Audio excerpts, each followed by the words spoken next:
Good morning friends. आज हम पढ़ने जा रहे हैं ट्रांसक्रिप्शन के दूसरे वीडियो में। और लास्ट वीडियो में हमने ट्रांसक्रिप्शन का इंट्रोडक्शन देखा था कि ट्रांसक्रिप्शन होता क्या है और कौन कौन से जो है चीजें जो है उसके अंदर इन्वॉल्व होती है। आज हम देख रहे हैं process of transcription. Process of transcription में क्या होता है।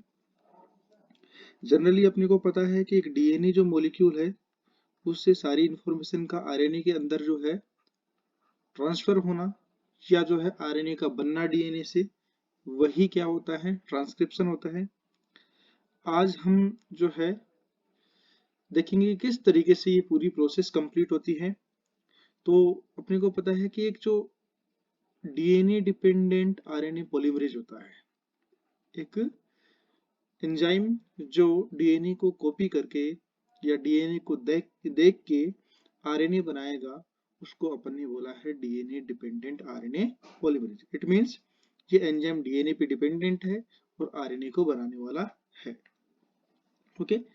और ये जो आरएनए पॉलीमरेज है वो बैक्टीरिया में तीनों तरह के आरएनए, इट मींस एमआरएनए हो, चाहे से टीआरएनए हो या फिर चाहे से आरआरएनए हो, तीनों तरीके के जो है आरएनए का फॉर्मेशन एक ही तरीके का आरएनए पॉलीमरेज करता है।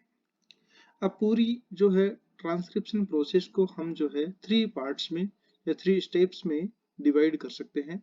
सबसे पहला जो है स्टेप है दैट इज इनिशिएशन, दूसरा जो स्टेप है दैट इज इलोंगेशन, और जो तीसरा जो स्टेप है that is termination. Initiation, elongation and termination. अब देखते हैं इन तीनों स्टेप्स में होता क्या है। यहाँ हम जैसे देख पा रहे हैं कि इनिशिएशन, इलोंगेशन और टर्मिनेशन को अपन स्टडी करने जा रहे हैं। तो सबसे पहले जब इनिशिएशन की बात आती है तो आरएनए पॉलीमरेज जो है वो कहाँ बाइंड करता है, प्रमोटर पे। देखिए मैंने जब आपको ट्रांसक्रिप्शन यूनिट बताई थी तो इस तरीके से जो है आपको डीएनए बताया था, और डीएनए का वो पार्ट जहां से जो है जहां आके आरएनए पॉलीमरेज बाइंड करेगा उसको प्रमोटर बोलते हैं।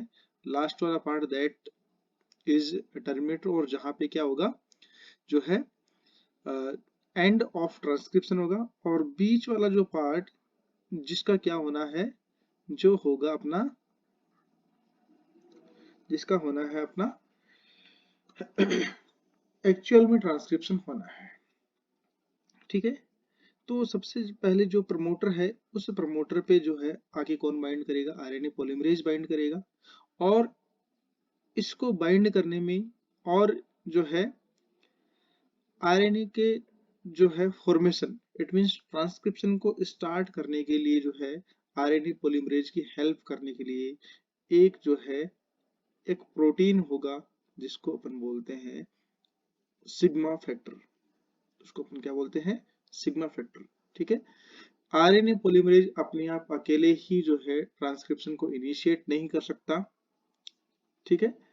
इसको जो है ट्रांसक्रिप्शन को इनिशिएट करने के लिए आरएनए पॉलीमरेज को सिग्मा फैक्टर की जरूरत पड़ती है, इसलिए सिग्मा फैक्टर को इनिशिएशन फैक्टर के नाम से भी जाना जाता है। अब आरएनए पॉलीमरेज एक्चुअल में करता क्या है, तो जब अपन देखते हैं कि ये डीएनए है और माना कि ये जो है ये वाला स्ट्रैंड जो है वो टेम्पलेट स्ट्रैंड है। कौन सा स्ट्रैंड है, टेम्पलेट स्ट्रैंड। और यहाँ पे ए है तो इसके सामने जो है वो क्या ऐड करेगा, यू ऐड करेगा।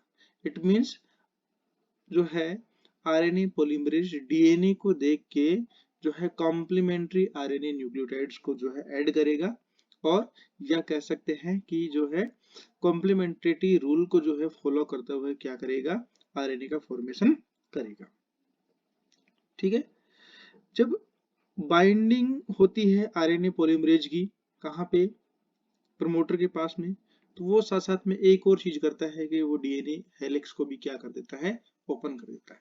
ये सबसे इंपॉर्टेंट चीज है कि जब तक जो है डीएनए के दोनों स्ट्रैंड्स को सेपरेट नहीं करते या फिर जो है उनके बीच में हाइड्रोजन बॉन्डिंग को हटाते नहीं है, तब तक जो है अपन ट्रांसक्रिप्शन की प्रोसेस नहीं कर सकते हैं। ठीक है। ये सारी बात हो गई किसकी, इनिशिएशन की। फिर बाद में आता है दूसरा जो पॉइंट है वो है इलोंगेशन का। इलोंगेशन के दौरान क्या होता है, आरएनए पॉलीमरेज कंटिन्यू करता है जिस तरीके से जो डीएनए के जो न्यूक्लियोटाइड्स है उनके अगेंस्ट जो है वो आरएनए के न्यूक्लियोटाइड्स जोड़ता जाता है, जिसको अपन कहते हैं एनटीपीज। क्या बोलते हैं उनको? एनटीपीज। एनटीपीज का मतलब है न्यूक्लियोटाइड ट्राइफॉस्फेट। न्यूक्लियोटाइड ट्राइफॉस्फेट कौन कौन से हो सकते हैं? ये हो सकता है एटीपी हो सकता है, ये हो सकता है टीटीपी हो सकता है, थाइमिन ट्राइफॉस्फेट हो सकता है, या हो सकता है, सॉरी थाइमिन नहीं, थाइमिन की जगह क्या आएगा, यूटीपी आएगा, यूरेसिल ट्राइफॉस्फेट। या फिर हो सकता है या हो सकता है जीटीपी हो सकता है, ओके। और या हो सकता है सीटीपी हो सकता है, साइटोसिन ट्राइफॉस्फेट। ये चीजें जो है हो सकती हैं। अब इसके बाद में आता है लास्ट वाला जो है, लास्ट वाली जो प्रोसेस है उसको अपन बोलते हैं टर्मिनेशन प्रोसेस।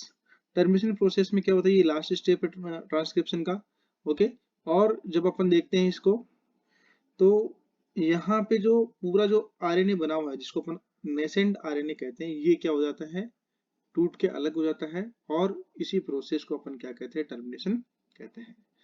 अब ये जो टर्मिनेशन है, ये प्रोसेस भी जो है दो तरीके से होती है, ठीक है। टर्मिनेशन फैक्टर को अपन बोलते हैं रो फैक्टर। टर्मिनेशन में जो हेल्प करता है उस प्रोटीन को अपन बोलते हैं रो फैक्टर।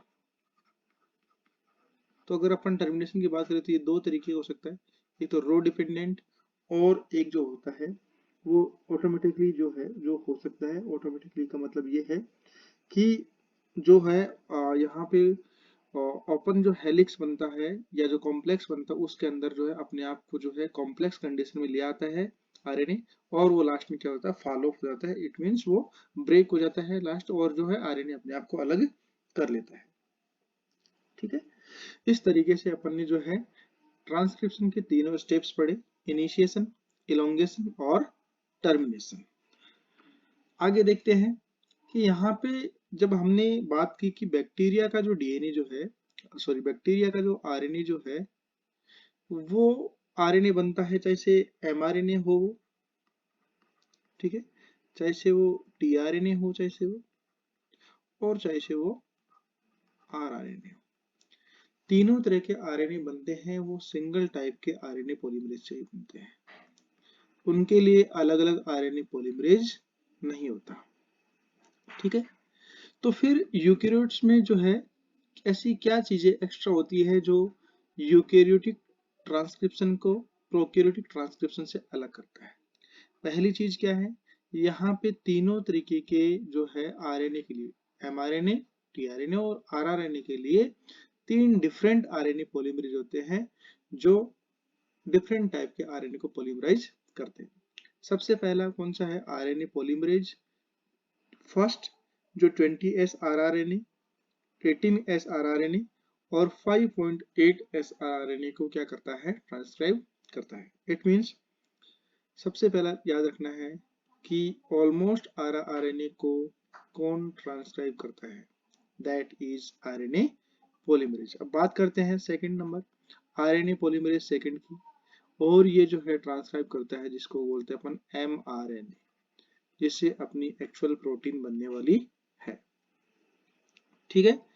अब बात करते हैं आरएनए पॉलीमरेज थर्ड की।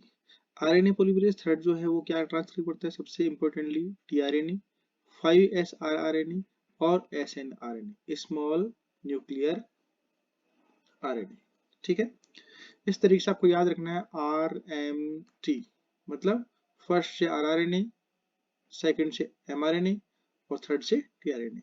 एक चीज का ध्यान रखना है कि जो है टीआरएनए के साथ साथ में थर्ड से और क्या बनता है, 5S आरआरएनए और एसएनआरएनए, ठीक है। तो ये चीजें ध्यान रखनी है।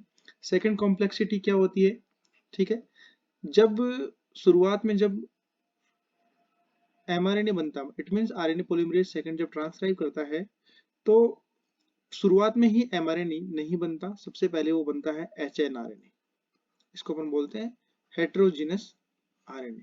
फिर ये जब इसकी जो है प्रोसेसिंग हो जाती है, तो फिर ये जो है कन्वर्ट होता है किसके अंदर, या मैच्योर होता है किसके अंदर, एमआरएनए के अंदर। तो किस तरीके से होता है, जब मैंने आपको बताया था कि जब ये डीएनए है और इससे आरएनए बन गया, ठीक है, तो इस आरएनए में कुछ पार्ट्स ऐसे होते हैं जो अपने काम के नहीं होते, और कुछ पार्ट्स ऐसे होते हैं जो काम के होते हैं, जो एक्सप्रेशन करते हैं।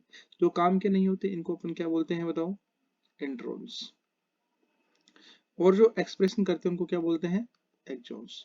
तो एक्सॉन्स को तो अपने को रखना है और इंट्रॉन्स को क्या करना है? हटा देना है। ठीक है। तो पहली चीज तो ये कि इंट्रॉन्स को हटाना, इंट्रॉन्स का तो क्या करना है? Removal, removal of introns. और एक्सॉन का क्या करना है? Joining again, joining of exons. इसी प्रोसेस को अपन बोलते हैं, इस वाली प्रोसेस को अपन बोलते हैं स्प्लाइसिंग। इस वाली प्रोसेस को अपन क्या बोलेंगे? स्प्लाइसिंग बोलेंगे। अब बात आती है किसकी?